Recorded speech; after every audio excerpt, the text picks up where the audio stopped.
Doctor, you describe a set of wounds, an entry wound and an exit wound. Based on your autopsy examination, were you eventually able to determine the path that projectile that caused that wound would have taken? Yes, I was. And how did you go about determining that? It's through the process of autopsy. Once I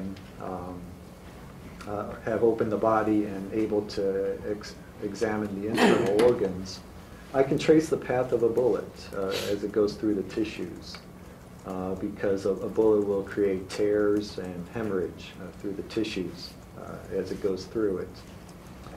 So as I dissected his neck organs, I was able to trace the path of the bullet through his neck.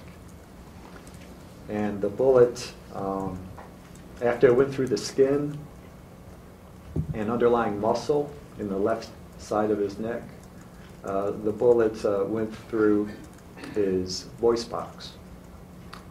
Overall, the bullet is going from left to right and front to back, to exit the back right.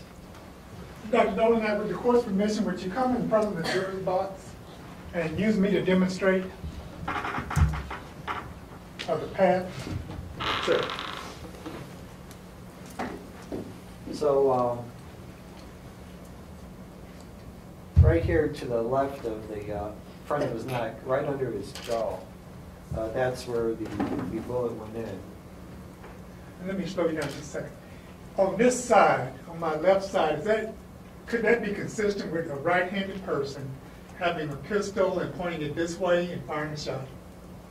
Such as if I'm in the position? Yes, sir. Yeah, yes, it is. Consistent with a right-handed person? Yes.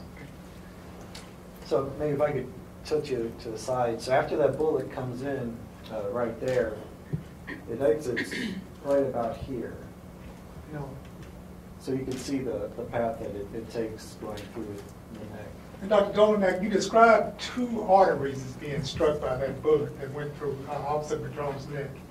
How much damage was done by those arteries being struck by the bullet? Well, as I mentioned, the smaller artery, the vertebral artery, that was cut in half, basically. The carotid artery, the bullet went through the side of the carotid artery, creating a fairly large hole. But the ends of the artery were still connected to each other by a strand of tissue.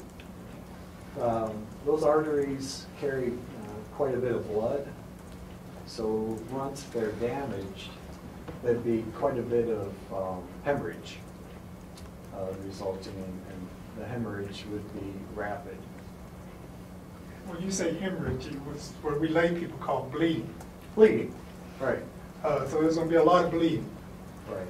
What are the person's chances of recovery? It depends on how badly the arteries are damaged and what type of specialized medical care is available right away. Generally, with the damage of two arteries, such as this, the carotid artery and the vertebral artery, there's probably not a whole lot that can be done.